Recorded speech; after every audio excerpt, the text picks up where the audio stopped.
ৰেকৰ্ডৰ নামত দুৰ্নীতিৰ অভিযোগ আৰু এই অভিযোগক লৈ মুখ্যমন্ত্ৰীক টাৰ্গেট কৰা হৈছে। জুমুৰ বিনন্দিনী শীৰ্ষক যি অনুষ্ঠান, এই অনুষ্ঠানত ব্যাপক দুৰ্নীতিৰ অভিযোগ আহিছে। নিবিদা অবিহনে 8 কোটি 84 লাখ টকাৰ কাম পাইছিল ভূপেন্দৰ সিং পাল ওৰফে কিকিয়ে। ষ্টেডিয়াম মেৰামতিৰ বাবে কাম পাইছিল কমলজিৎ সিঙে। কিকি ওৰফে ভূপেন্দৰ পাল সিঙৰ ভাতৃ কমলজিতে পাইছিল ষ্টেডিয়াম মেৰামতিৰ কাম। কিকিয়ে লাভ কৰিছিল 8 কোটি 84 লাখ টকাৰ ঠিকা। এলুমিনিয়ামৰ সামগ্ৰী ভাড়াৰ নামত 97,38,543 টকা। বেনাৰ পোষ্টাৰৰ নামত 21,90,420 টকা। গ্ৰাছ কাৰ্পেটৰ ভাড়াৰ নামত 52 লাখ টকা। অস্থায়ী মঞ্চৰ নামত 7,71,000 টকা। অস্থায়ী শৌচাগাৰৰ নামত 57 লাখ টকা। নলাত সেউজীয়া নেট লগোৱাৰ নামত 8,45,000 টকা। ৰেড কাৰ্পেটৰ নামত 15 লাখ টকা আদি 15 লক্ষাধিক টকা। সংবাদমেলত এই গুৰুত্বপূৰ্ণ তথ্য লৈ অভিযোগ আনিছে ৰাইজৰ দলে। লোকনিৰ্মাণৰ অভিযোগ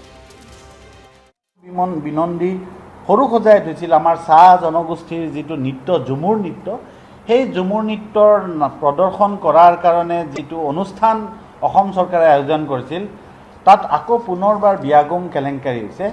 এই কেলেংকাৰীটো হ'ল 8 কোটি 84 লাখ টকা।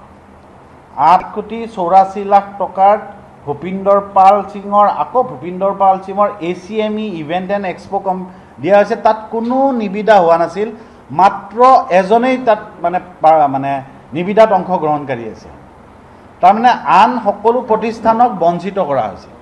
বঞ্চিত কৰি মুখ্যমন্ত্ৰীৰ খাছ মানুহ ভূপিন্দৰ পাল সিঙৰ ACME ইভেণ্টক এই বৃহৎ পৰিমাণৰ ধনৰ কাম দিয়া হৈছিল।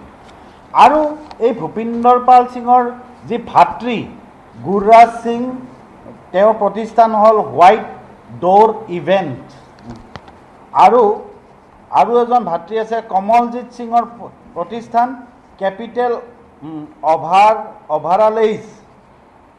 তেওঁক মানে ইন্দিৰা গান্ধী ষ্টেডিয়ামটোৰ মেৰামতিৰ কাৰণে সেই ইভেণ্টটোত 1 কোটি 28 লাখ টকাৰ কাম আবণ্টন দিয়া হৈছিল। আৰু অস্থায়ী যিটো মানে পেণ্ডেল, সেই পেণ্ডেলটোৰ কাৰণে কিকিক 8 কোটি 84 লাখ টকাৰ কাম আবণ্টন দিয়া হৈছিল। যোৱা 24 আৰু 25 ফেব্ৰুৱাৰীত যি ঝুমুৰ বিনন্দী সৰু সজাই থৈছিল আমাৰ চাহ জনগোষ্ঠীৰ যিটো নৃত্য ঝুমুৰ নৃত্য, সেই ঝুমুৰ নৃত্যৰ প্ৰদৰ্শন কৰাৰ কাৰণে যিটো অনুষ্ঠান অসম চৰকাৰে আয়োজন কৰিছিল, তাত আকৌ পুনৰবাৰ বিয়াগুম কেলেংকাৰী হৈছে।